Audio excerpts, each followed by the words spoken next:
हम तो वो कल रात को भी उन्होंने किया है, फाइलें देख रही हैं, सुबह भी देख रही हैं। काम जो ऑफिशियल काम है वो मुख्यमंत्री जी कर ही रही हैं, लेकिन अभी स्वास्थ्य लाभ की उनको आवश्यकता है और शारीरिक चोट भी जो है वो भी गंभीर हैं और मानसिक भी जो है वो भी कोई साधारण घटना नहीं हुई है, बहुत ही असाधारण घटना हुई है। लेकिन मुख्यमंत्री जी अपना दफ्तर का, ऑफिस का जो भी काम है वो कर रही हैं। सर, आरोपी को 5 दिन की रिमांड दे दी गई है, अभी वो कस्टडी में है। देखिए, आरोपी का जो क्रिमिनल बैकग्राउंड निकल के आया है, 9 आपराधिक मामले, उसमें तस्करी से लेकर शराब के धंधे से लेकर और हत्या की कोशिशों के मामले, इस प्रकार के बहुत गंभीर मामले इस व्यक्ति पर पहले से दर्ज हैं।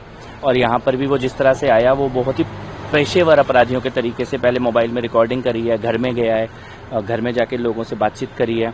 तो जो सभी चीजें जो दिख रही हैं वो एक गंभीर प्रोफेशनल अटैक हुआ है ऐसा दिखाई दे रहा है। लेकिन हम सभी लोग दिल्ली पुलिस की जांच का, उसके परिणामों का इंतजार कर रहे हैं। तो जैसा आप कह रहे हैं कि मुख्यमंत्री लोगों से मिलती रहेंगी, तो क्या आप चाहते हैं सिक्योरिटी और बढ़े, कुछ चेंजेस किए गए अभी तक? उसका निर्णय मुख्यमंत्री जी खुद ही करेंगे। रिव्यू किया जाए, आपको लगता है मुख्यमंत्री जी खुद ही निर्णय लेंगे। सर, जो एक्यूज की इन्फॉर्मेशन सामने आ रही है वो कह रहे हैं कि उनके सपने में भैरव बाबा आए और शिव जी के पुजारी थे, पूजा करते थे वो, जो पुलिस की थ्योरी सामने। नहीं, देखिए, आप लोगों को, मेरे को लगता है हमें तथ्यों पे बात करनी चाहिए। तथ्य ये है कि उस व्यक्ति का एक आपराधिक रिकॉर्ड है और भयानक, ऐसे साधारण अपराध नहीं है, गंभीर अपराधों के रिकॉर्ड है। 9 गंभीर मामले अपराधों के दर्ज हैं, लोगों की हत्या करने की कोशिश के मामले दर्ज हैं, तस्करी के मामले दर्ज हैं, भारी हथियारों से हमले के मामले पहले से इस व्यक्ति पे दर्ज हैं।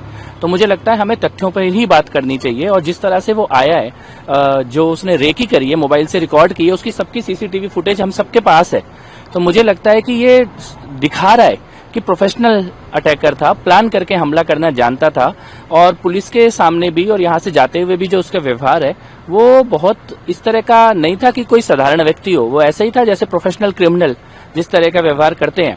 तो मुझे लगता है कि इस मेन मुद्दे से ध्यान भटकाने के लिए कोई भी लोग कुछ थ्योरी चलाना चाहते हैं, लेकिन मुद्दा ये है कि एक पेशेवर अपराधी जिस पर गंभीर अपराधों के मामले दर्ज हैं, उसने मुख्यमंत्री पर सुनियोजित हमला किया है, साजिश के तहत, ये सामने से दिखाई दे रहा है। आरोपी की फोटो जो है